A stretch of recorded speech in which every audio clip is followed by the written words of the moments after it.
Donc, c'est-à-dire que t'as à peu près 300 bonhommes qui sont, entre guillemets, plus il y en a qui sont plus ou moins sûrs, mais qui sont en ballottage. Et moi, j'étais à 2 doigts de dégager. Hein. Je l'ai senti, ça, hein, le truc de la NBA.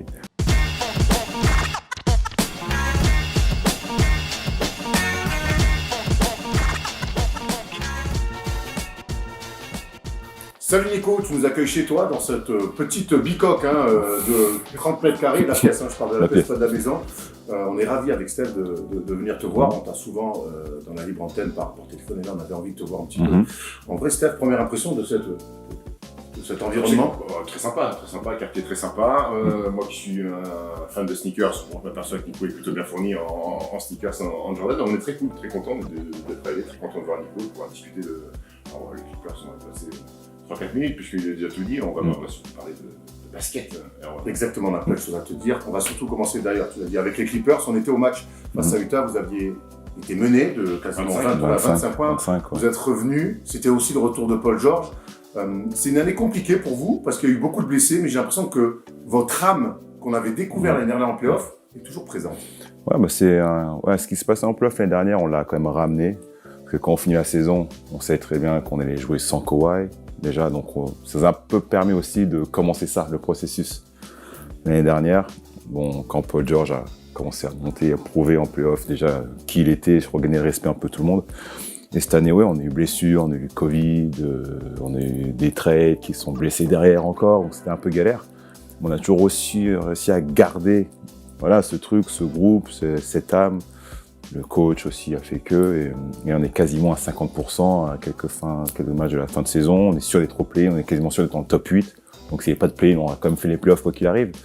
Donc c'est quand même une bonne saison quoi qu'il arrive avec tout ce qu'on a connu depuis plus d'1 an maintenant. Il y a le retour de Paul George qui a été exceptionnel face au Jazz. Ouais. C'était un petit peu plus dur dans le deuxième match face au c'est toujours le cas ça. Quand tu loupes plein d'absence, le premier match t'es chaud, le deuxième match t'es gâté. Même s'il a mal limité le premier match, quelques contre-attaques. Ouais, c'est clair. Ah tu sais, tu connais un peu, il te manque un peu les jambes. Ouais. Mais bon, il a plutôt très bien fini. Qu'est-ce que ça change le retour de Paul George pour vous? Est-ce que ça vous donne un peu plus d'ambition que ce que vous pouviez avoir? Bah ça change beaucoup de choses. Déjà c'est le joueur qu'il est, il peut t'en coller 30-35, t'as vu, comme il l'a fait en 3 quarts temps. Défensivement, c'est quand même costaud. On oublie quand même que c'est un vrai défenseur, Paul George. Hein. T'as vu, on a été bluffé par ça, dans ses mains là, comme ça. Ce mec-là, il a terminé top 3 dans le défenseur de l'année il y a 3 ans quand même. Hein. Et puis c'est un two-way player quand même reconnu en NBA, donc il va nous amener ça. Le scoring, le leadership, même si ça peut faire rire certains, mais oui, il a un vrai leadership. On l'a vu. Il prend la parole et puis même c'est la tension qu'il absorbe aussi, donc du coup les défenses, donc du coup moi depuis le match contre Chicago, le deuxième match, j'étais beaucoup plus libre grâce à lui quoi. Que c'est vrai que ça change pas mal de choses pour moi personnellement, pour Marcus Morris aussi, parce que Marcus Morris, il y a moins de gens focus sur lui, donc il est plus libre aussi. Donc ça change énormément de choses quand un mec comme lui revient, ouais. Paul George est revenu, justement, on te repose la question, c'est la 3e fois qu'on te pose cette année. La dernière fois on a été repris par ESPN en plus. Est-ce que la série sur le gâteau, c'est Kawhi? Je sais pas. Là, j'en doute un peu quand même. Je doute un peu. Après, ouais, faut faire attention avec lui parce que c'est pas vraiment la petite blessure quand même. C'est les croisés. On est début de play-in. Il n'a pas joué depuis 1 an, donc c'est un dossier un peu compliqué même pour moi à commenter parce que je sais pas forcément tout. Je le vois. Mais après, on trouve que tu vois le 1 contre 0, le muscu plus jouer un match de play-off, un 5-5, une grosse intensité.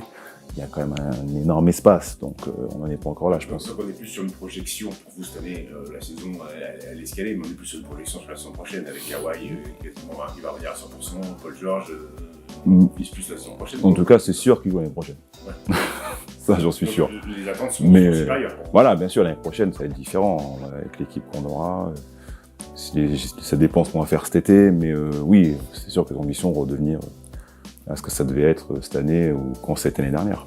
C'est-à-dire que c'est une équipe pour jouer, gagner le titre. Hein. Quand Paul George et Kawhi arrivent, ce duo-là doit emmener ces Clippers-là au titre. Et donc, quand on te parle, quand on sent l'atmosphère un petit peu des Clippers, cette année, vous avez fait le taf malgré tous les problèmes que vous avez eus. Mais on a cette sensation avec Steph que vous êtes très focus déjà sur la saison prochaine. C'est ce qu'on se dit. Voilà, bon, c'était quasiment que des role players cette année, quasiment dans l'équipe, parce que quand même PJ a loupé plus de 40 matchs ou 42, un truc comme ça. Mais ça montre que voilà, chaque équipe, de toute façon, on est une grosse équipe, ils ont besoin de cette base de role player. Et nous, on a montré cette année que on peut être bon avec tous nos role players, on peut tenir la baraque. Mais si c'est vrai que si tu ajoutes 2 top 10, parce que c'est quand même des top 10, les mecs, quand ils sont à fond, c'est quand même ils sont quand même très forts. Hein. Puis il nous manque Norman Powell aussi. Norman qui est très bon, un two-way player. Qui arrive milieu de deuxième quart-temps, qui dit Voilà, bonjour à tout le monde au match. On a halluciné. C'est un mec qui peut te mettre 19-20 points par match, il a montré à Portland, il a montré ce qu'il peut faire à Toronto, il a joué avec Kawhi, donc il nous manque il manquait ces mecs-là quand même. Donc voilà, on tient la baraque, on est quasiment à 50%, on est top 8 avec des joueurs comme nous. Tu rajoutes ces mecs-là en plus, oui, ça peut être intéressant. On va parler de toi, Nico. On t'a connu à ta sortie de Charlotte où tu nous parlais de retraite. De basket, de passion. Là, on a trouvé un mec épanoui, souriant. T'as vu après le match, t'es bien, t'as avec ton petit smoothie. Tu kiffes quoi. Et, le changement est radical. Donc on te sent épanoui en fait dans ton rôle même sur le terrain et puis dans cette ville de LA, dans ce club d'équipe. Tout se passe bien. C'est vrai que j'aurais pas pu imaginer ça. Encore en novembre 2020, quoi. C'est vrai, quand j'ai eu la news comme quoi j'étais pas viré, pour moi j'étais libéré. C'était une libération, complètement. Et que derrière, ça s'est enchaîné.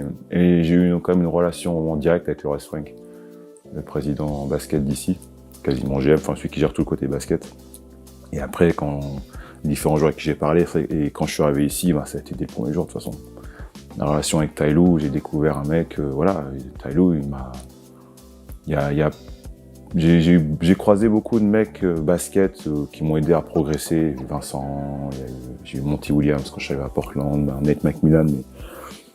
Il y a vraiment, c'est le mec qui m'a sauvé la vie, basketement parlant, quoi. Contractuellement, avec les Clippers, t'en es où exactement là? Tu peux sortir de ton contrat cet été? Moi, je peux opt-out si je veux, j'ai une player option. Et tu sais un petit peu ce que tu as envie de faire. On a tellement l'impression que ces Clippers-là ont cru en toi à un moment donné où il n'y avait pas tant de gens que ça qui voulaient croire en toi. Ce serait un peu sévère de leur dire merci beaucoup, au revoir. Non, c'est ça. Même moi, je serais choqué si je re-signe pas ou si je reste pas ici, quoi. Donc, ça serait pas de mon plein gré en tout cas, si je pars. On voulait parler avec toi aussi de l'évolution de la NBA. Tu es en NBA maintenant depuis 2008, ça fait de toi un vrai vétéran. C'est quoi les plus grandes différences entre la NBA de 2008 et la NBA de 2022? Là, tu avais 2 big men. Chaque équipe avait 2 big men. Là, maintenant, je joue 4, des fois, je joue 5. Je parlais de ça il y a quelques temps avec un de nos coachs, mais quand je suis en NBA, mais jamais j'aurais pu faire ça. Là, quand moi, je me rappelle, quand je commence mes premiers matchs où j'ai vraiment joué, c'était contre les Spurs, c'est le poste 4, c'était Tim Duncan, quoi. Poste 5, je sais plus qui c'était, mais c'était 2 vrais big men. Nous, on avait LaMarcus Aldridge et Greg Oden. Non, pas encore. Nazir Mohamed. C'était Nazir Mohamed, comme ça, ouais. Nous, on avait LaMarcus et Greg Oden. On avait Channing Frye. Non, c'est l'année où il a joué. C'est en année rookie, c'est la seule année où il a vraiment joué. Les backups, c'était Channing Frye et Joe Prisbilla. Toi, t'es 4 vrais big men. Chaque équipe, on joue Houston, c'était Scola et Yao Ming. C'était Zach Randolph et Marc Gasol. Chaque équipe, c'est 2 vrais big men. C'était des vraies raquettes. Maintenant, t'as plus ça, quoi. Les Lakers, c'était Pau Gasol et Bynum. Tu vois, c'est fini, ça. Est-ce qu'on peut expliquer le fait qu'on joue de plus en plus petit par le fait qu'il y a eu, ça revient un peu avec Jokic et Embiid notamment, Rudy, mais est-ce qu'on peut expliquer aussi qu'il y a eu quasiment 10 ans où il n'y a pas eu de pivot, ou très peu, fort finalement, dominant? Oui, après, depuis Shaq, en fait, depuis Shaq Yao, on va dire, techniquement, depuis que ces deux-là ont arrêté. Dwight un peu. Dwight était Orlando, mais c'était quand même plus des fois. Dwight était, on va dire, le dernier.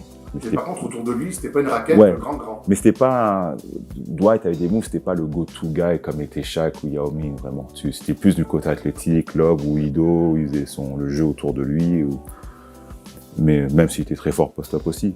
Mais d'ailleurs, depuis ces mecs-là, en fait, après, il y a eu les Warriors qui sont arrivés, de toute façon. Ça a tout changé. C'est les Warriors qui ont bouleversé. Et ça a tout changé. Quand ils sont passés en mode small ball, ça a tout changé. Toute la ligue a changé depuis. Et il y a eu cette période de 4-5 ans où, oui, il y a eu. Les big men ont souffert. Moi, j'en ai parlé avec Marcus Cousins l'année dernière. Et Marcus Cousins, c'est un des premiers mecs qui a payé ça.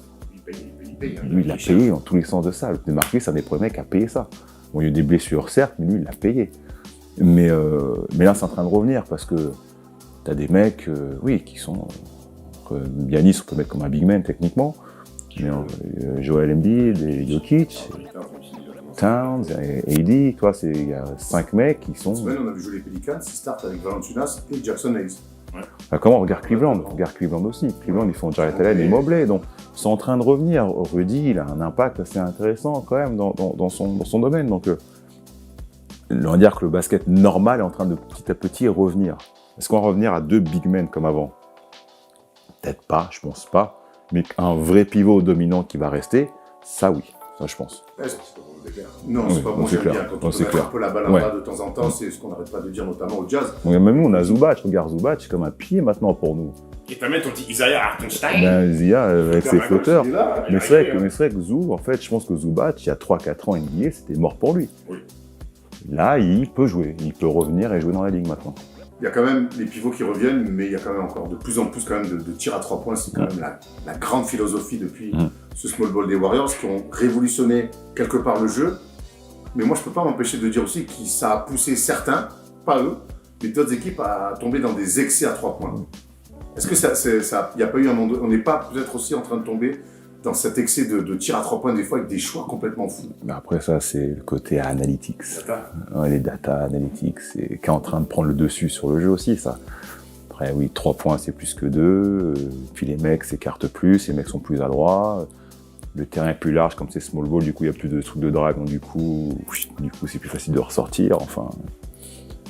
Puis après, oui, puis t'as l'exemple Warriors, de toute façon. L'exemple Warriors, c'est un peu commencé à Phoenix à l'époque, mais c'est surtout l'époque des Warriors qui ont mis ça en place, et puis ça a tellement bien marché, donc c'était une dynastie, les Ils mecs. sont avec, ils sont avec 2 des meilleurs shooters de tous les temps. Et puis il y avait un système, il y avait un mouvement sans ballon. C'était pas on arrive en contre-attaque ou un bon bazar, Voilà. avec des mains, Non. des handoffs, des décalages. Non, des- c'est des sûr. prises de stagger. Après, c'est une évolution de jeu. De toute façon, le jeu évolue depuis les années 60. De toute façon, si on était resté sur le jeu des années 60, ça aurait été moins. Est-ce qu'on n'a pas eu l'impression qu'avec les Warriors, on a senti clairement une évolution du jeu? D'ailleurs, on dit souvent que Steph Curry a révolutionné à sa manière un petit peu le basket comme d'autres avant lui. Mais j'ai aussi l'impression que les excès parfois, on a quand même vu des matchs NBA, des parodies de matchs sur des prises de tir à 3 points excessives. Et c'est pour ça que c'est rassurant de revoir des grands au centre du jeu. Donc Houston, Darren Morey, James Harden. Non, ça c'était abusé. C'était C'est abusé, ouais. Et tu parlais de l'évolution de la NBA. Moi, il y a quelque chose qui me surprend aujourd'hui en NBA, c'est que parfois je me réveille le matin avec le décalage horaire, je vois ton pote Baber Covington qui lâche des 43 points 11 sur 18, j'ai vu Josh Hart planter 44 pions, j'ai vu Anthony Simons mettre 43 points. Comment t'expliques que des joueurs, lambda, ça serait un peu péjoratif, mais pas des mecs qui sont des superstars, peuvent faire péter des T'as 82 matchs. Je l'ai fait cette année. J'ai mis 32 en une mi-temps. C'est vrai. Ah, mais c'est Christmas. Non, MLK. MLK. J'étais à 0 points le mi-temps, je suis à 32. Des fois, t'as 82 matchs. T'as un match, des fois, où... C'est ton jour. McMahon a dû dire, bon, on défend pas son bateau. Bon choix, gros. Non, c'était Rick Carlisle. Et ils ont fait zone toute la deuxième mi-temps. Non, c'était Indiana. C'était contre Indiana. Mais ça s'explique pas aussi parce qu'il y a plus en plus de mecs talentueux, en fait. Aussi, oui. Après, oui. Mais après, oui. T'as des mecs qui sont plus... Oui, bien sûr. Tout le monde bosse plus, bosse plus. C'est pas ça, mais... Et oui, il y a des mecs, voilà, il y a du talent, il y a des mecs bossent sur leur truc et tout, ils essaient d'évoluer. Et puis 82 matchs, t'as bien sur 82, des fois t'as un match, ou regarde Covington hier, où t'en as un, bah aujourd'hui soir c'est ton soir, et t'en mets 43. Si on avait fait un TND, gros, je suis sûr qu'un soir ça aurait pu basculer pour moi. Ça peut... J'ai mis dedans. Pourquoi pas, de toute façon, Non mais on fera pas l'histoire. ça arrive tout Moi, le par temps. contre, sur un tennis, j'aurais pas mis dedans. Regarde, t'as des mecs, Creuer quand même 51 à l'époque. C'était que sur contre-attaque. Non mais t'auras tous un match dans sa vie ou sur une saison où, ouais, moi j'ai eu une mi-temps cette année où 32 points une mi-temps. C'est 64 en cumulé si jamais C'est incroyable. C'est finesse, quand t'aurais pu jouer plus qu'une mi-temps. En première mi-temps, j'ai pas été mauvais en plus en première mi-temps. J'ai mis 0 mais j'étais pas mauvais. Deuxième mi-temps, On parle de l'évolution du jeu, avec les bons et les mauvais côtés. J'aimerais qu'on parle forcément, s'il y a l'évolution du jeu et l'évolution du coaching. Ouais. Et on sait que c'est très important à NBA. On a fait un débat il n'y a pas longtemps avec Jack Monclar sur la différence entre le coaching européen et le coaching NBA. Toi, comment tu as senti, tu as connu plein de coachs en NBA, comment tu as senti l'évolution aussi du managerat et du coaching NBA? Ouais, moi, j'ai eu la transition que j'ai faite, j'ai eu 3 coachs, Macmillan, Terry Stott et Steve Clifford. C'était vraiment mouvement, puis carré, playbook, machin. Et après, j'ai la transition, même c'est là où moi aussi j'ai eu du mal, c'est la transition avec Borrego. Où là, c'est vraiment... tu vois comment joue Charlotte, de toute façon. Tu me vois jouer là-dedans? C'est moi, c'est pas moi. Toi. Lui ne voyait pas jouer là-dedans. Mais moi, ça c'est clair. Mais toi, t'as des mecs. Ça dépend des systèmes. Toi, Kelly Oubre, il est parfait pour Charlotte. Il a galéré pour les Warriors, par contre. Parce que c'est un mec. C'est un mec qui a besoin de. Tu peux pas le structurer. En fait. Voilà, t'as des mecs qui dépendent des systèmes. Et moi, c'était l'inverse. Moi, c'était Borrego. J'ai essayé, lui et moi, c'est pas passé. Ça n'a pas marché. Que tu me mets sous Ty Lue, et Ty Lue, il y a... Bon là, c'est différent cette année parce qu'on n'a pas les deux, mais l'année dernière, quand c'est structuré, quand c'est machin... moi, de toute façon, c'était entre ou eux ou les Warriors. J'avais parlé avec Steve Kerr. J'avais une super entente avec Steve Kerr. Je sais très bien que si tu partais aux Warriors, ça sera aussi bien marché. Parce que voilà, il y a des systèmes qui sont différents. Mais même au niveau 2, parce que le jeu est beaucoup plus... dans le flow, ils appellent ça flow, c'est plus free, ça a plus de possession qu'avant, c'est plus rapide qu'avant.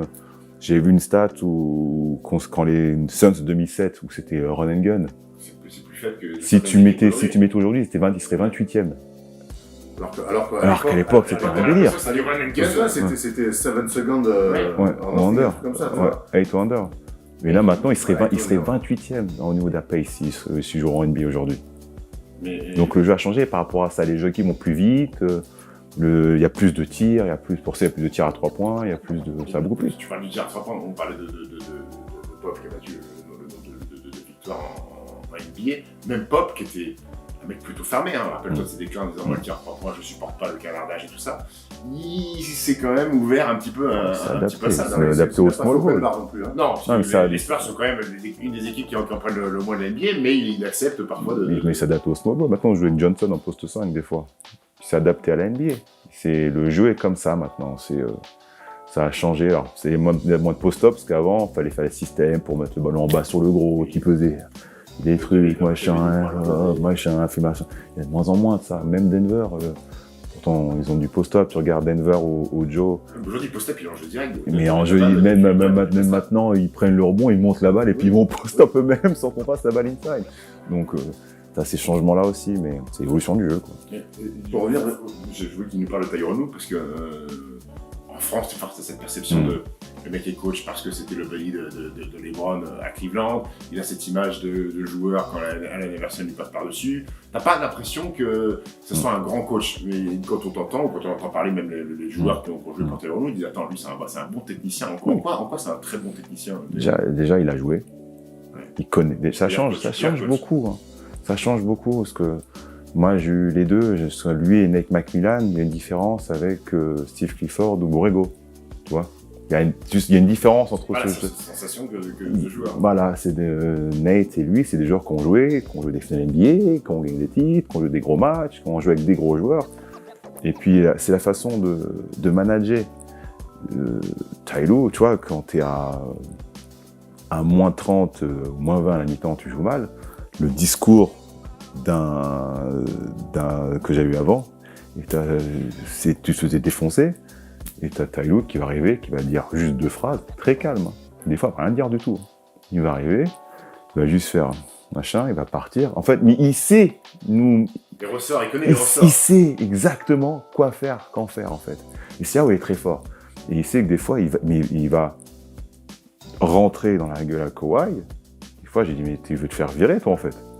Dans le NBA, c'est une player league, toi, c'est league. Non, il va rentrer dans la gueule à tout le monde, mais parce qu'il a ce respect des joueurs, les gens vont rien dire, quoi.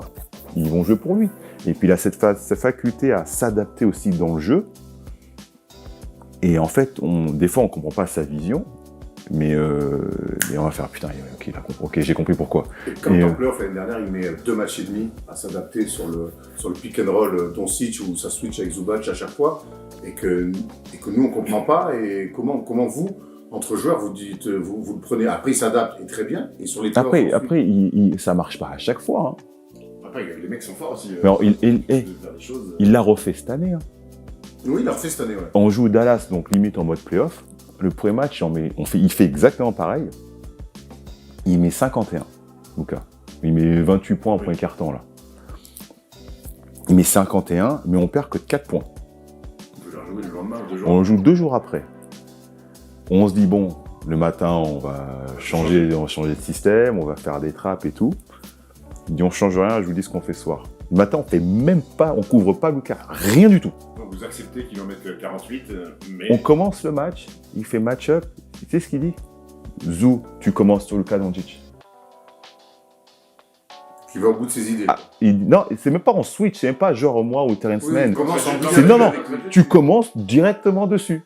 Nico, tu prends lui, le machin, tu prends lui, et Zubac, tu défenses sur Luka Doncic, tout terrain. Donc il dit, Luka Doncic va nous en mettre 48, Vas-y. mais on va gagner le match Et il est parce sur le parce que les autres vont pas scorer. Il est sur le côté, il dit vas-y, Bah nous tout seul. vas-y, bah nous tout seul, fais pas de passe. Et bah Luka, machin, et on a gagné 35 points. Mais là, C'est incroyable, mais j'ai dit, mais complètement barré. Par contre, Zubac, vraiment, il dit bon, non, mais qui. J'en en prends 48, j'en ai pris 51 2 jours. Mais Ouais, c'est sympa, mais sur la highlight, c'est pas bon. Non, mais le truc, c'est qu'il machin, il joue, il sait qu'à un moment donné, quand il passe, les autres sont plus en rythme. Mais qui fait ça? Le mec, tu mets 51, il fait, non, mais tu sais quoi, bah Zubac va défendre dessus, tiens. Mais après, c'est ça, les coachs, des fois aussi. Tu sais, c'est aussi. Non, mais combien de coachs auraient fait ça en NBA? Non, mais d'accord, mais je pense que quand t'es coach, t'es obligé aussi. Dites-moi, vous qui avez joué, enfin, toi qui joues et toi qui as joué, les coachs, à un moment, tu peux pas changer de discours tous les 3 jours, sinon tu perds les mecs. Oui. Sinon, on fait ça. Finalement, on va faire ça. Mais tu peux le faire pour certaines occasions, sur des joueurs particuliers, tu peux prévoir des trucs. Mais si à chaque match différent, tu changes 3 fois d'option de pick and roll, de défense pick and roll, tu perds le Après, des fois, tu peux l'adapter. Regarde, tu oublies de t'adapter sur le match, sur la situation, mais en général, oui, t'as les mêmes. Et puis tu t'adaptes aussi aux joueurs que tu as. Si t'as des mecs qui peuvent pas assimiler 3-4 trucs différents, tu vas au plus simple. Hein. On a joué avec des citrons, hein, Nico. J'aime bien que tu répondes. 2, 3. J'en ai eu 2, 3. Qui comprennent pas. J'aimerais qu'on revienne sur Greg Popovich. Il est devenu donc le coach le plus victorieux de l'histoire. Et moi, je me souviens que quand, en 2008, tu rêves de te faire drafter par les Spurs. Et quand tu ne te fais pas drafter par les Spurs, ça ne se joue pas grand-chose. C'est un vrai coup dur pour toi. Quelle relation tu as avec Popovich? Je sais qu'on a vu Evan il y a quelques semaines de ça. Et qui me dit qu'il avait croisé dans un restaurant à New York, il était allé le voir. Ah, Evan, comment ça va? Il commence à lui parler de basket, il fait parle-moi de ta vie, ta femme et tout. Je sais qu'il aime bien les joueurs français. Tu as quel rapport avec Greg Popovich? Ah bah oui, bah c'est grâce à Tipeee, ça. Mais moi, oui, le fait moment où je fais mon truc pré-draft, où j'arrive dans la salle pour m'entraîner et tout, et Pop, il vient me voir, il fait non, assieds-toi. De toute façon, je vais drafter, donc je m'en fous, parce qu'il met mes 3 tirs de suite, maintenant je veux te connaître. Et je ne suis pas entraîné. Donc j'ai parlé avec lui pendant 2 heures, pendant que les autres faisaient leur entraînement pré-draft. Moi, j'étais sur le côté à parler avec Pop pendant 2 heures. Pour les mecs, ils étaient great cheese. Mais il commençait à me dire, oui, j'ai été à Honfleur, j'étais machin, enfin les trucs à côté de où j'habite, quoi. Ouais, il me parlait de tout ça, en fait. C'est un mec vraiment ouvert sur... Il m'a coaché une fois, quand j'ai fait le match en Afrique du Sud. C'est la seule fois il m'a coaché, mais bon, à chaque fois que tu le croises, c'est un mec, voilà, qui est ouvert. Il n'aime pas parler basket, ça c'est sûr. Il n'aime pas parler basket en dehors du truc. Donc, sur le peu de fois que j'ai pu passer un peu de temps avec lui, ouais, c'est un mec exceptionnel, c'est sûr. Il n'y a jamais de possibilité dans ta carrière de raccrocher le wagon des Spurs? Non, vraiment. Tony n'a pas fait de lobbying Bah si, on avait essayé, mais après, tu vois, quand j'ai eu mon premier contrat, de toute façon, je savais très bien que pourtant d'aller matcher. Après, j'ai été trade à Charlotte, après je suis re-signé, après ils avaient Kawhi, donc ils étaient mieux avec lui qu'avec moi. Après, il n'y a pas de Spurs juste pour... voilà, ça va y se faire ça parce que j'étais drafté en 25, et puis 26. C'est Houston qui m'enchaîne à Portland. Et il draftait qui en 26 Georgie. Georgie. Mais qu'ils utilisent pour jeter Kawhi Leonard, donc ça c'est bien terminé. Ils ont été gagnants. Ils ont été gagnants. Grave. Délire, hein. C'est toi, Nico, j'ai envie de te connaître. On va t'envoyer une diana. Pas sympa, quoi. Ils s'en sont bien, ils ont bien fini avec ça. Il est devenu donc le coach le plus victorieux de l'histoire, qui a le plus de victoires de l'histoire. Tu le mets à quelle place, toi, dans la hiérarchie des coachs? On en a parlé un peu avec Jacques et Thomas Larocque il n'y a pas longtemps. Mais on aime bien faire un petit peu des top 3, oui. Oui, tu mets top 3 C'est quoi, tu mets quoi avec Phil et Riley Fred Orbach. Tu mets Red Auerbach? Ouais, quand même. Toi aussi? Après, Je me Riley, frère. Red Auerbach, j'ai jamais vu coacher. moi j'ai vu, L'époque, il y avait un système en haut, mais il utilisait bien. Non, mais après, c'est pas forcément. C'est vrai qu'il y avait 11 Non, mais pour coacher la même équipe et les faire gagner. Parce qu'en face, ils étaient 11, mais il y avait une équipe qui avait Wilt. Hein. Allez, c'est vrai. Je vais faire. Ils avaient Wilt, ils avaient Jerry West, ils avaient Gene Baylor. 3 mecs qui sont dans le top 20. Quand ils se barrent, c'est Bill Russell qui fait entraîneur joueur, il gagne quand même. Donc, Oui, mais il le fait quand même. Oui, non, mais Ses mains sont remplies quand même. Je mets Moi, Siga, moi, je mets 4. Je mets Riley, moi j'aime bien mettre. Mais pas Tosh. Allez, tu mets en 4. Allez, tu mets en 4. Moi je le mets en 3. Tu mets Moi, Popovic Riley, il y a débat. Mais bon, on n'est pas là pour ça. Je voulais juste avoir ton avis sur Popovic, que tu ne mets pas dans ton top 3, très bien. Je le mets. C'est Riley que tu ne mets pas dans ton top 3. Quatrième, ça va. 4e. Il y a un coach qui, là, pour le coup, est vraiment en galère, lui, qui est loin de devenir le coach le plus victorieux de l'histoire, c'est Frank Vogel. On a vu cette semaine avec Steph et on a été honnêtement surpris par sa passivité, par l'attitude, la Tristesse du jeu proposé. Comment c'est possible d'avoir... Alors on sait que LeBron est un joueur dur à coacher, voire incoachable, et dans les... parce qu'il est trop fort. Mais comment c'est possible de proposer si peu de choses sur un terrain, des choses comme ça? Mais après, c'est pas quelqu'un qui n'a jamais rien prouvé non plus, tu vois. Et Indiana, elle a fait des choses correctes. Dans un autre basket. Dans un basket défensif. Oui, il y avait du monde aussi. Hein. Entre Georgie, PG, Ray Hubert et David West, tu pouvais... même Les Stevenson, tu pouvais y aller.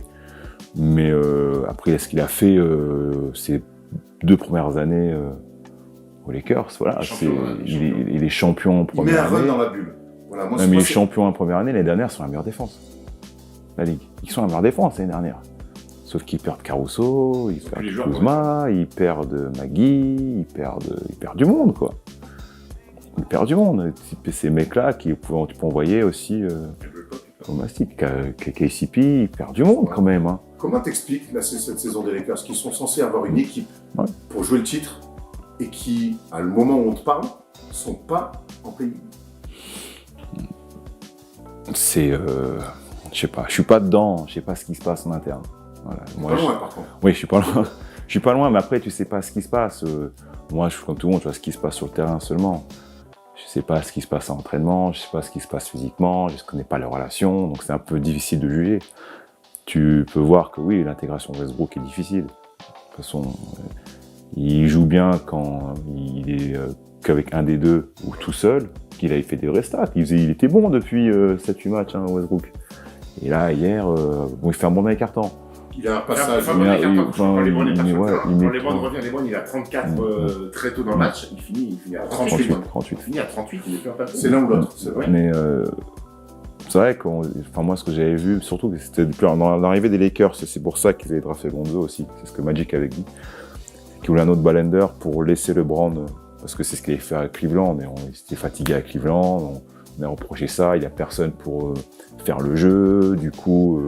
il part de Cleveland, et en partant de Cleveland, du coup, il faut qu'on l'aide à faire le jeu, parce que ça n'a pas marché quand Kyrie est parti. Enfin, c'était les reproches qu'il y avait autour de ça. Pas de lui, pas pour lui, mais comment l'équipe de Cleveland était montée. Et je sais qu'ils avaient drafté Lonzo, justement, pour amener ce meneur de jeu, pour lui éviter de faire ça. Le truc, c'est qu'il est tellement fort à faire ça, que tu peux pas en mettre un autre ballender. Pour ça que Lonzo, ça n'a pas marché. Et c'est pour ça, je pense que Westbrook, ça marche pas. Tu peux pas avoir un autre ballender meneur à côté de lui. Il est tellement fort, c'est lui le prend garde. Il est tellement fort à ça. C'est pas des reproches envers LeBron. Hein. Je dis pas que c'est qu'il y a des mecs, tu peux pas. Donc l'équipe, ils ont mal fabriqué l'équipe. Ah oui. Ils ont mal foutu l'équipe dès le départ. Mais oui. Tu croyais toi au début? Westbrook LeBron. Ouais. J'étais très sceptique, comme beaucoup de monde de toute façon. Après oui, je dis ça marche. S'ils s'adaptent, les trois ils font leurs concessions et s'adaptent, ça peut être monstrueux. Mais c'est difficile, des fois ça marche pas. Toi, Westbrook, quand moi les critiques de Westbrook, je suis pas forcément pour parce que il est le joueur qu'il est. Il est phénoménal dans son domaine. Il fait des choses extraordinaires. Ce qu'il a fait depuis 3-4 ans, surtout que KD, même avant que KD soit parti. Mais surtout depuis que KD est parti, c'est extraordinaire. Alors, ça sera peut-être pas pas de bague ou machin, mais quand on parlera dans Westbrook dans 10 ans, on en reparlera comme, ouais, putain, On a eu Russell Westbrook quand même, c'était un phénomène. Là, on est sur le moment présent, on est à chaud. Donc... Mais quand il aura fini, on en reparlera comme oui, c'était un... Je suis très curieux de voir ce que le Westbrook va laisser dans l'histoire. On sait qu'avec ces triple-doubles-là, qu'il a banalisé, Le fait qu'il fasse péter Oscar Robertson, c'est de lui. Oui. Certes, mais il y aura aussi quand même cette espèce de unfinished business, ouais. Oui. Depuis que t'es allé, tu parles Ouais, complètement. Mais après, on a même des mecs dans l'histoire. Après, tu peux comparer à qui? Regarde, genre, j'ai pas vécu ça à l'époque, mais Bernard King, Ouais. il était jugé comment à l'époque? Ouais, Dominique Wilkins, c'était jugé comment à l'époque? c'est pour ça que je suis curieux de voir Tu vois? Et maintenant, aujourd'hui, les gens, ils sont respectés. Non, mais regarde T-Mac. T-Mac, qu'est-ce qu'il laisse? Super score et tout. Il passe pas un premier tour de playoff. Mais il n'est pas bâché pour ça. Si, à San Antonio, il passe. Hein. Oui, d'accord, merci. Il est un rebond off d'être champion, même. Mais, Mais après, de revenir sur Westbrook, il y a aussi le fait qu'ils prennent Kendrick Nunn, qui joue pas un match de l'année, et qui est censé être quand même un backup solide de Westbrook. Bon. Explique-moi d'ailleurs en NBA comment ça se passe, parce que moi ça me rend ouf, quand ils prennent des mecs blessés qui jouent pas de l'année. Le trade de Brooklyn avec Ben Simmons qui va pas jouer de la saison, Kendrick Nunn, il arrive de Miami, il joue pas de la saison, c'est juste du business en fait. bah, c'est différent, Nunn et Ben Simmons. Kendrick Nunn, je sais pas du tout. Mais apparemment, c'est sérieux. Apparemment, c'est sérieux, son truc. Mais Ben Simmons, de toute façon, le trade, il prend l'année prochaine. C'est pas un trade pour maintenant. C'est-à-dire que tu bazardes quand même Une année potentielle, il serait plus tout jeune. Hein, Je sais, mais bon, ça, c'est... Ouais. Je pense qu'ils savaient exactement ce qu'ils faisaient, de toute façon. Ils savaient, tu sais. Le mec, il a pas joué depuis juin dernier, il a le mental en vrac, il a le dos en vrac. Tu sais très bien que cette année, il va pas être à 100%. Si tu l'as un peu, ça va être, ouais, tant mieux, mais tu n'auras pas le Ben Simmons que tu souhaites avoir. Pour finir sur les Lakers, pour toi cette année, leur saison, même s'ils accrochent un play-in, tu les vois aller au bout? Est-ce que tu t'imagines un scénario incroyable C'est incroyable. où LeBron... C'est la ligue, c'est la NBA. Tout est possible. C'est la NBA.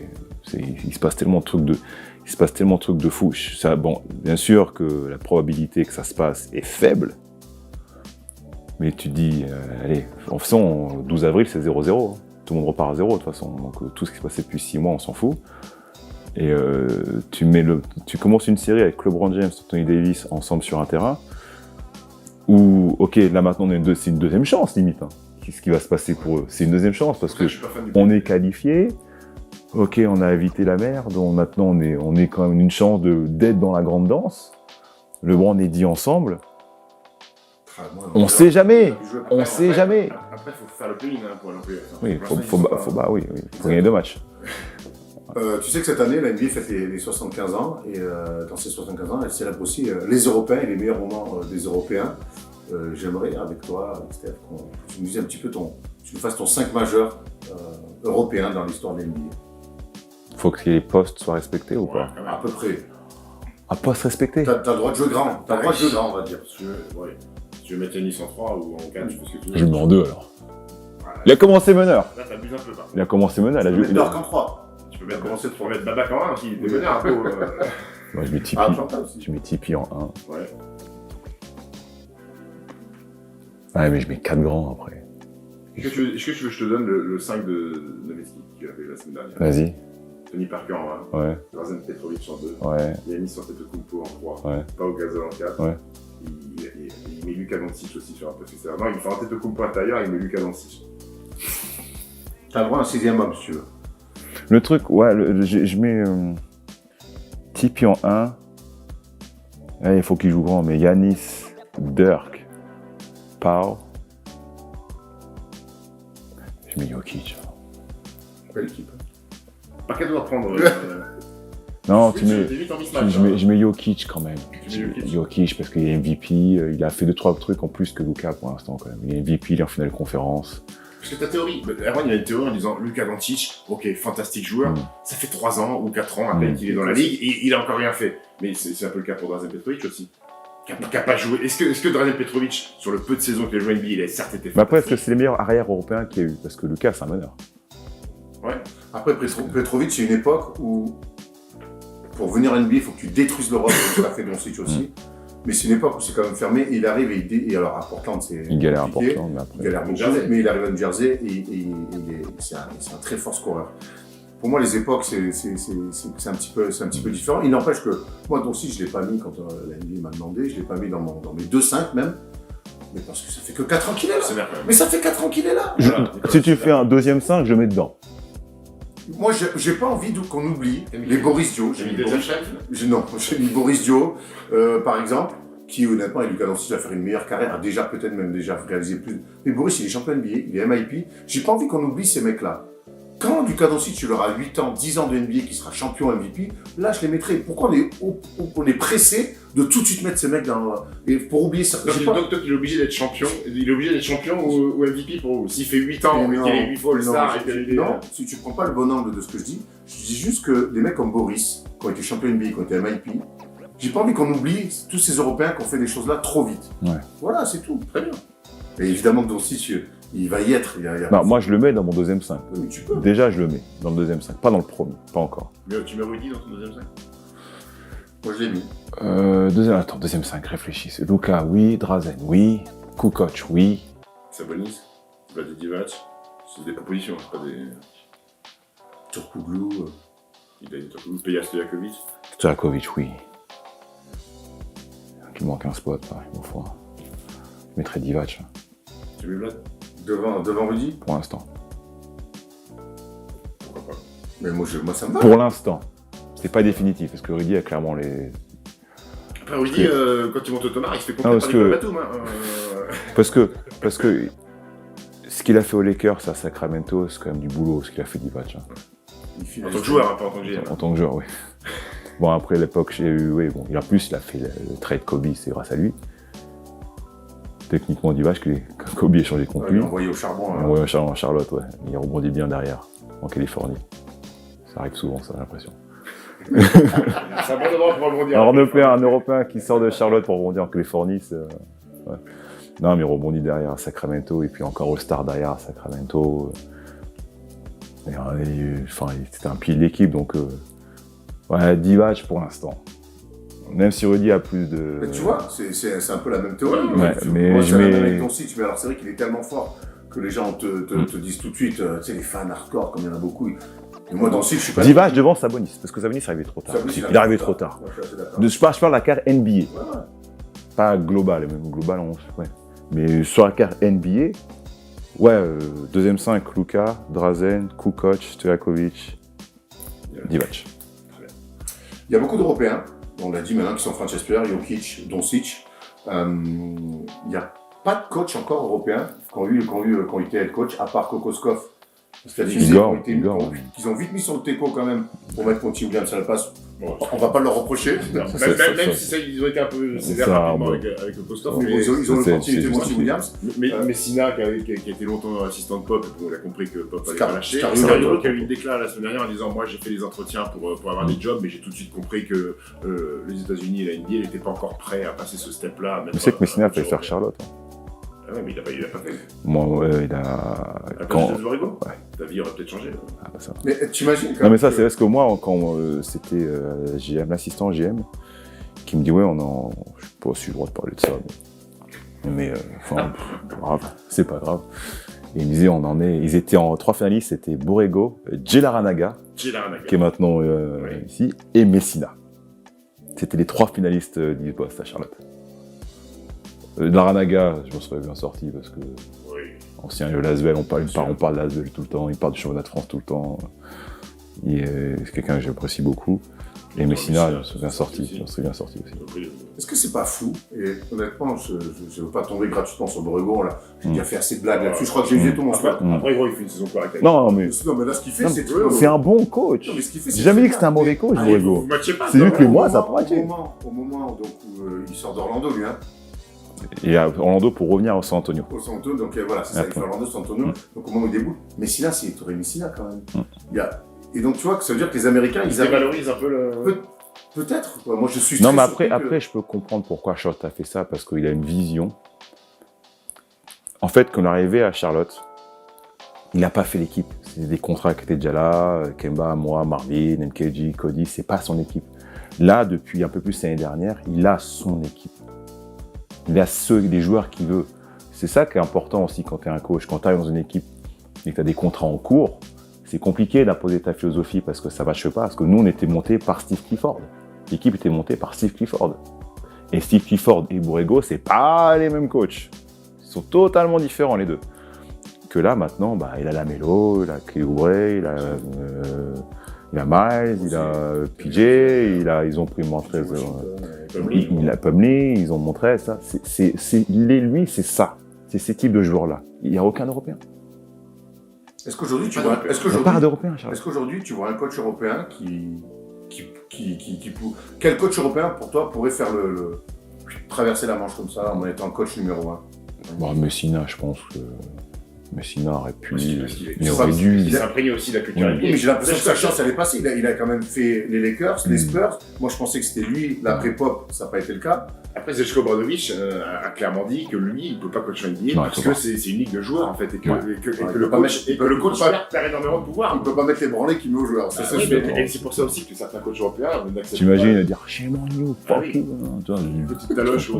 direct. C'est pour ça qu'il y a des coachs aussi qui n'acceptent pas aussi de ne pas avoir de pouvoir, parce que le pouvoir, il est aux joueurs en NBA. C'est ça qui peut être une problématique. Après, dans Messina, il y a quand même la double culture. Tout à fait.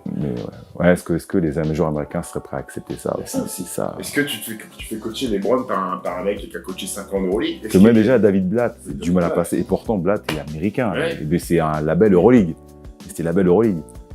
C'était pas forcément bien passé. Maccabi. C'est problématique. J'ai envie qu'on parle la nouvelle génération des Français. Ouais. Quel regard tu portes un petit peu sur... alors il y a des fortunes diverses, mais quel regard tu portes sur cette nouvelle génération? Avec Steph, on le dit beaucoup. On a l'impression que c'est une génération, comparée à la génération 82, Tony, Boris, Mike Petrus, la génération 88 qui est suivie par celle d'Evan Fournier notamment après. On a l'impression que pour eux c'est beaucoup plus compliqué que pour vous. Ouais. Alors pourquoi? Pourquoi, je sais pas, j'ai pas beaucoup... Je bosse pas avec eux, enfin je suis pas dans l'équipe avec eux, je sais pas comment ça se passe. Théo, c'est l'exception, parce qu'il fait quand même une bonne première année. Il fait une bonne année rookie, mais ils ont drafté Guy qui fait qu'extra. Ouais. Et toi, donc du coup, c'est quand on le fait jouer, il est bon. Le truc, c'est qu'ils ont pris Guy, et puis Guy est tellement fort que c'est Shea devant lui, que c'est un peu fait barrer la route. Donc après, il y a des événements, des trucs qui arrivent de fois sur ta route, c'est un peu galère, mais quand il a l'opportunité de jouer, Théo, il tape. Donc, je sais que Killian Hayes a eu des problèmes de blessure, mais là, il est en train. Après, c'est la confiance aussi. C'est son meilleur match. Hein. Ouais, il a été bon hier. Il a été bon hier. Bon, après, faut que ça monte. Hein. Moi, c'est quand on me demande le conseil que j'ai pour les jeunes, c'est allons NBA. C'est très facile d'aller en NBA. Et rester, tu peux dire. D'y jouer, c'est dur. Et d'y rester, c'est chaud. C'est chaud de rester dans la ligue, c'est pas évident de rester en NBA. Est-ce que vous, Tony, Boris, Mike, on l'a oublié, mais Mike Petrus, toi, Rudy, Evan, quelque part, vous n'avez pas montré un mauvais exemple, entre guillemets, de dire que, en fait, ils y vont, ça se passe. Et... Mais ça, en fait, ce que j'ai l'impression que le public extérieur, c'est ça, c'est que, moi, on nous dit souvent ça en NBA, c'est que la moyenne d'une carrière, en moyenne, c'est moins de 4 ans, NBA. Alors oui, tu vois les mecs qui jouent 20 ans, mais on est 4 ans, à peu près 450 jours en NBA. Il n'y en a que 250 qui jouent. Et sur les 250, t'en as 150 qui sont sûrs d'être là l'année prochaine. C'est-à-dire que tu as 300 mecs qui sont en ballotage. Donc sur les 300, 80% vont rester en NBA. Mais tu as une draft, tu as 60 mecs qui arrivent encore. Chaque année. Tu as 60 qui vont venir. Et puis après, tu as les Summer League, et puis tu as les machins, et puis... donc, c'est-à-dire que tu as à peu près 300 bonhommes qui sont, entre guillemets, il y en a qui sont plus ou moins sûrs, mais qui sont en ballottage. Et moi, j'étais à 2 doigts de dégager. Hein. Je l'ai senti, ça, le truc de la NBA. Quand Charlotte. Je me dis merde. Mais tu avais déjà une expérience, tu étais un vétéran. Ouais. Mais en fait, il faut tout faire pour rester dans cette ligue-là. De faire 10 ans, c'est un exploit limite. Hein. Là, je vais faire 15 ans. Je vais faire 15 ans dans cette ligue et 15 ans, parce que, à part, on va me reprocher Charlotte, mais il n'y a que 3 mois où j'ai pas joué. Sur 14 ans. Parce que ça s'est arrêté. Parce que j'ai ma dernière année à Charlotte, premier match de saison, je me pète le doigt. Du coup, les fractures, je joue un mois et demi, je reviens fin novembre. Et là, la saison s'arrête début mars.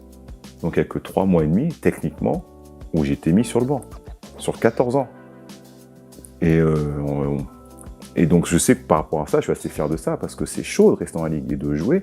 Et là, je vais faire 15 ans en jouant, en ayant un rôle, et en finissant en ayant un rôle dans une équipe qui va être contender. Donc, mais de jouer, de passer le premier contrat, d'en faire un deuxième, puis un troisième, c'est pas évident. C'est ça, en fait. Il faut vraiment que... Après, je sais qu'ils l'ont, mais il faut vraiment qu'ils fassent attention, surtout les joueurs français NBA, c'est que t'es en NBA, bravo.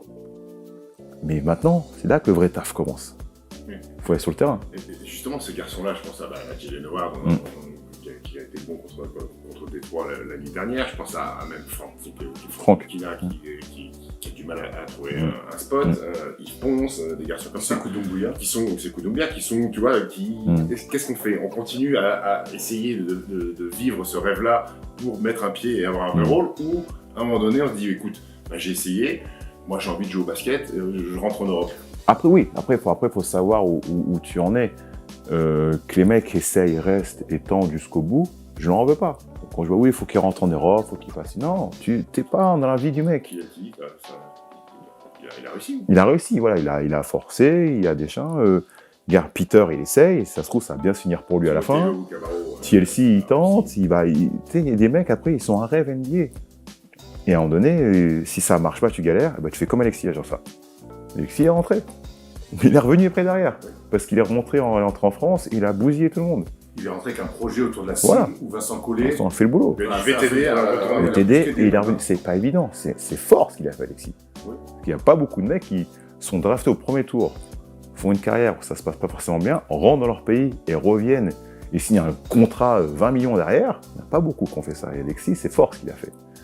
Et donc après, j'espère que tous les jeunes, ça a marché, toute la nouvelle génération, j'espère qu'ils vont marcher sur NBA. Mais après, oui, est-ce que tu dois prendre une décision? Est-ce que tu dois penser à ton avenir? Est-ce que tu peux forcer? Ça dépend de l'opportunité, ça dépend de l'équipe, ça dépend où tu tombes, ça dépend du moment, ça dépend beaucoup de choses aussi. C'est dur de dire parce que c'est des gamins, ils sont jeunes, ils ont 21, 22. Et puis ils nous voient, nous, toi. Voilà, de leur dire, non mais là, va peut-être en Europe et c'est compliqué. Après, c'est pas une honte de rentrer dans une équipe de Euroleague. Non, mais le rêve, une fois de plus, tu peux pas, c'est dur de dire à des mecs de 20 ans ou 22 ans de dire la NBA c'est peut-être trop dur pour le moment, va en Europe, tu ne crois plus en tes rêves. Vincent Poirier est un bon exemple. Mais il est plus âgé. Mais Vincent n'a pas eu la hype que les autres ont eu. Oui. Kylian, il avait une hype de malade en France. Théo, toi, les deux, Théo et Kylian, c'est le nouveau Tony. C'est le nouveau gamin, puis on drafté. Sekou, il avait une hype de malade. Franck, ces mecs-là, ils avaient une hype avant de partir. Mais c'est peut-être de notre faute aussi à nous, ça. Parce que ça fait 15 ans que les Français, on a une vraie cote en NBA. Qu'on joue à notre niveau. Tu as regardé pendant un moment donné, dans les années 2010, où quand Evan et Rudy sont arrivés, bah, t'avais Tipeee, Boris, Evan, moi, Rudy, enfin... T'avais à un moment donné, à l'époque, t'avais Ronnie, t'avais Mike, t'avais tout. Quand t'étais français, t'avais besoin, t'avais Yann, Mani jouait, Petro jouait. T'avais besoin, Mike Géabal jouait aussi. Il a fait Seattle après Minnesota. Les mecs en NBA français, il y en avait une cote, limite, il fallait avoir son français dans son équipe. J'exagère un peu. Mais c'était les Français avec les Français venaient et étaient bons. Et maintenant, il y a cette hype-là par rapport au potentiel, le potentiel du basket français est énorme. Ce qui suit derrière, sans mentionner Victor, c'est incroyable ce qui arrive derrière. Le basket français, pendant 15 ans, moi je vais m'arrêter. Parce que j'ai entendu quelqu'un, je ne citerai pas le nom, qui avait dit, non je ne citerai pas le nom, qui avait dit quand Tony Parker va s'arrêter, il y aura un énorme tour de basket français. C'est pas moi. Non, c'est pas toi, mais bon. C'est pas moi non plus. Mais bon, le mec qui se démerde. Je dirais pas qui, il faut être vos recherches. On l'embrasse en tout cas. Non, mais il y aura un énorme tour de basket français, il y aura un truc, ça va mal se passer, il y aura un truc d'air. Mais tu sais que ces délires-là. On a quand même bien comblé le vide quand même. Ces délires-là, Nico, on les a dans tous les sports. Je parlais d'un sport que j'aime bien, le tennis, quand on disait que quand Djoko, Nadal et Federer vont arrêter, il n'y aura plus rien. Bon, le tennis, c'est histoire quand même, des mecs qui arrivent. Mais là, ce qui se passe dans le basket français, quand j'ai regardé un match la dernière fois avec Besson et Niang en Nouvelle-Zélande, c'est beau. Victor, Isaché, le petit Rupert qui arrive, enfin je vais pas tous les citer, mais ouais, ça va être beau quoi. C'est une belle transition. Ouais, c'est une très belle transition vers l'équipe. Juste, je voulais poser une dernière question sur ces jeunes joueurs que je viens de dire. Est-ce que tu as déjà reçu un coup de fil d'un d'eux pour dire tiens, je suis un peu struggle, je suis dans Moi, Franck est comme ça. Franck est comme ça. Franck est assez curieux. Ouais. Franck pose beaucoup de questions. Ouais. Et les autres? Les autres, c'est quand je les vois plus. Mais après, il y en a, je ne peux pas forcément parler à tous, mais ils savent très bien que c'est un problème, ils peuvent nous appeler. Hein. Ils le savent, ça. On parle des Français, on va parler forcément de l'équipe de France. Il y a l'Euro 2022 cet été, il y a les Jeux Olympiques qui arrivent en 2024, il y a une Coupe du Monde entre les deux en 2023. C'est là-dessus que les 3 dernières peut-être compètent avec l'équipe de France. Oh oui, c'est sûr. Terminé, JO 2024, terminé. Tout s'arrête pour moi, là. Trou noir. J'arrête tout. Je rentre. Je rentre. Bien finir sur une médaille Ce serait une bonne sortie, ça serait sympa, ça serait rêvé. Mais là, avec toute l'expérience que vous avez maintenant, vous avez quand même battu 2 fois les Ricains sur depuis. C'est que t'as un bilan positif face à toi. Ouais, depuis 2019. C'est vrai. En équipe nationale. National, oui. Depuis 2019, vous avez battu 2 fois les Américains, vous avez perdu contre eux une fois en finale. Toi, Rudy, Evan, Nando. Nando, on va avoir d'autres jeunes qui vont arriver aussi. J'imagine que vous devez vous dire qu'en 2024 à Paris, il faut les taper et peu importe qui est en face. Oui, bah oui. T'es à domicile, avec ce qui vient de se passer l'année dernière, tu dois voir et viser grand. De toute façon, les attentes vont être là. On a un goût d'inachevé, de payer un goût d'inachevé. On a créé un truc, on a créé un petit buzz quand même autour de ça. Donc, pas la dernière fois, le tournoi basket il va être dingue, quoi. Ça va pas être facile en finale quand même. Parce que Lucas sera plus fort. L'Australie sera plus forte, la Serbie, voilà, non mais ça va être une dinguerie. Kevin Durant a eu des mots étranges à l'encontre de l'équipe de France là, récemment en disant beaucoup de respect pour les Français mais je les supporte pas. Il a même parlé de Gershon Yabusele, j'ai vu ça. NBA à Boston. C'était embrouillé ou je sais pas. Evan, on l'a vu, il a joué contre les Knicks, il a bien fait de il était petit. Comment t'expliques ça? Est-ce que les Ricains nous craignent en fait? Parce que des déclats comme ça, c'est dire non, ils nous craignent pas, ils nous respectent, je pense. On a gagné leur respect. Mais ça, je le ressens de toute façon. Pourquoi ils vous supportent pas alors? Pourquoi lui, Kevin Durant, il vous supporte pas? Parce qu'il le dit, parce qu'ils nous ont tapé. Juste pour ça. Il le dit. Les Américains peuvent perdre en Coupe du Monde. Pas au JO. C'est trop précieux pour famous. Tu vois, c'est-à-dire que KD a dans son résumé, j'ai perdu un match au JO. Il fallait jouer pour Rudy et ça. Mais non, mais ça fait tâche, ça. Pour eux, ça fait tâche. Qui perdent aux Coupe du Monde, on s'en fout. Toi, Jordan, la Dream Team n'a pas perdu, 92 n'ont pas perdu. À chaque fois qu'ils ont médaille d'or, c'est la seule équipe depuis 92 qui est médaille d'or avec une défaite. Je me souviens d'Athènes, quand ils perdent en 2000, déjà ça fait un bordel incroyable. Un bordel. Et après, la Redeem Team arrive. Exactement, la Redeem Team a fait mal chiot. Parce que les Coupes du Monde, tu vois, limite, ils s'en foutent un peu. Ils sont champions du monde ou pas, mais c'est pas ce qui reste dans l'histoire. Eux, c'est les Jeux Olympiques. Et de perdre un match au JO, ils n'en ont pas perdu beaucoup quand même. Ils n'en perdent pas beaucoup. Ils en perdent un contre les Russes, avec le match. Il y a un film d'ailleurs là-dessus. Ils perdent à Séoul en 88. Et après, c'est Athènes, et après, maintenant, voilà. Et ça fait un peu tâche, entre guillemets, dans leur résumé. Mais c'est une forme de respect, parce qu'entre les joueurs français qui sont NBA, qui font le boulot, et puis on les tape, et quand ils nous battent que de 5 points. Et pourtant, KD était extraordinaire dans ce match-là. Même plus il était exceptionnel, mais il gagne que de 5. Mais aujourd'hui, vous pouvez dire, c'est ça qu'il faut, et on a vu l'évolution du basket français aussi depuis la génération Tipeee, c'est qu'aujourd'hui, vous pouvez dire, on veut taper les Ricains au JO. Mais c'est ce que j'ai dit en conférence de presse juste après le match. Quel est le positif à retirer de tout ça? C'est qu'on est fâché et on est vénère d'être que médaille d'argent contre eux. Pourtant, tu dois dire, les Américains, putain, Kevin Durant, il met 30 et quelques, ils ont Lillard, ils ont Lavigne, ils ont Draymond, c'est un bon résultat. Nous, à la fin, on est putain... on aurait dû, mais on s'en fout. C'était ça à la fin. On en arrivait là, et c'est ça la bonne chose. Et c'est ça qu'on essaie de retransmettre justement. On a comment dire, c'est ce qu'on essaie de donner l'image, c'était là à la nouvelle génération, parce que moi je suis en équipe de France après Madrid. 2007, la cata de Madrid et la non-qualification à l'Euro en 2008. Après. Du coup, moi j'avais une équipe de France 2009, on doit faire les putains de barrages. Les barrages. Grande époque des barrages. Les barrages. Avant, là, on part dans un bourbier au sud de l'Italie, on va monter en Finlande. Que Tony est blessé. Mais tu sais que ce passage-là, il est en partie grâce à moi, parce que c'est moi, je faisais partie de l'équipe. De 2008, c'est vrai, c'est vrai. À Limoges. À Limoges contre la Turquie. C'est moi, Nico. Désolé, je m'excuse. Pas de soucis. Non, mais tu vois, on part là-dedans, tu vois. Moi, je suis arrivé à ce moment-là. Et c'est là où vraiment Tony et Boris ont vraiment pris le flow, ont vraiment repris le leadership et la main sur l'équipe de France. Vincent est à ce moment-là aussi. Et à partir de là, on est en train de monter. Eux, ils nous ont laissé le bébé, en fait, à Nando et moi. On a incorporé Rudy et Evan dans le leadership aussi. Voilà, nous, ce qu'on a connu. Voilà ce qu'on transmet derrière, parce que nous, c'est ce qu'on nous a dit de faire. Et après, ce sera à eux de continuer à faire ça et que le basket français reste dans le top 4 mondial minimum. Maintenant, quand l'équipe de France va dans un tournoi, il faut que ça soit l'objectif top 4. Regarde, je taille pas, mais je me rappelle, moi, ça m'avait choqué. Cette image que j'ai en tête, c'est Tokyo 2005, où on est 5e. Il y a une photo d'équipe dans le vestiaire, on est tous, ouais. J'en ai fait pareil. Je l'ai dit, mais on est. Alors, c'est pas une mauvaise chose. C'est pas une mauvaise chose. C'est comme le médaille de bronze à Belgrade en 2005. Le crève-cœur de la demi-finale, qui est horrible. Mais on était le basket français à l'époque. Et 15 ans plus tard, on l'a amené là. Où tu es en finale olympique, tu perds 5 points contre KD. Et t'es déçu. La prochaine fois, il faut qu'on se les fasse. Mais vraiment. Et on en est arrivé là. Et c'est une très bonne chose. Et c'est pour ça que les gamins qui ont arrivé derrière, ça, il faut qu'ils comprennent. C'est que ça fait. L'équipe a commencé depuis 2006 et 2000. Après, il y a eu Tipeee. Après, il y a eu nous. Et maintenant, les gars, il faut continuer. Parce qu'on ne s'est pas fait chier pendant 15 ans à rester là-haut. On a connu des vrais trucs. On a connu des putains de désillusions. Lille. Il y a eu Rio et 2017. C'est 3 ans qui étaient un peu galère. Mais on est remonté. Et on en est là aujourd'hui.